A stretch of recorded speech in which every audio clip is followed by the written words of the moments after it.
আসসালামু আলাইকুম বন্ধুরা। তো আপনারা সবাই দেখলেন যে এটা আমি কিভাবে ফিউজটা চেঞ্জ করলাম। তো এখানে ফিউজটা থাকবে, মানে ফিউজটা আপনাদের যে নষ্ট যদি হয়ে যায়, ফিউজটা কেটে যায়, তাহলে ফিউজটাকে প্রথমে খুলে নেবেন। আর এই ফিউজটা আপনারা যে কোনো ইলেকট্রিক্যাল দোকানে পেয়ে যাবেন। রাইস কুকারের ফিউজ অথবা পুরাতন ফিউজটা খুলে নিয়ে যাবেন, নিয়ে এটা দেখিয়ে একটা ফিউজ নিয়ে আসবেন। নিয়ে এসে জাস্ট ফিউজটা যেভাবে আমি করলাম সেম একইভাবে আপনারা এটাকে খুলে জাস্ট এখানে ফিক্স করে দিবেন, বসিয়ে দিবেন। তো আমি এটাকে কিভাবে বসিয়েছি আপনারা দেখেছেন। তো এখন আমি এটাকে চেঞ্জ করে নিয়ে কানেক্ট করে দিলাম, আর অল্প একটু পানি দিলাম।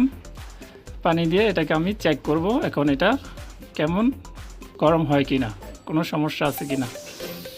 তো আমি এটাকে সম্পূর্ণ চেক করে নিয়েছি, পানিটা গরম হয়ে যায় অল্প কিছুক্ষণের মধ্যেই। তো ভিডিওটি কেমন লাগলো আপনারা অবশ্যই কমেন্ট করে জানাবেন। যদি ভিডিওটি ভালো লাগে ভিডিওতে একটি লাইক দিয়ে দিবেন, আর চ্যানেলটিকে সাবস্ক্রাইব করে নেবেন। তো ভিডিওটি দেখতে থাকুন, সবাই ভালো থাকবেন, সুস্থ থাকবেন।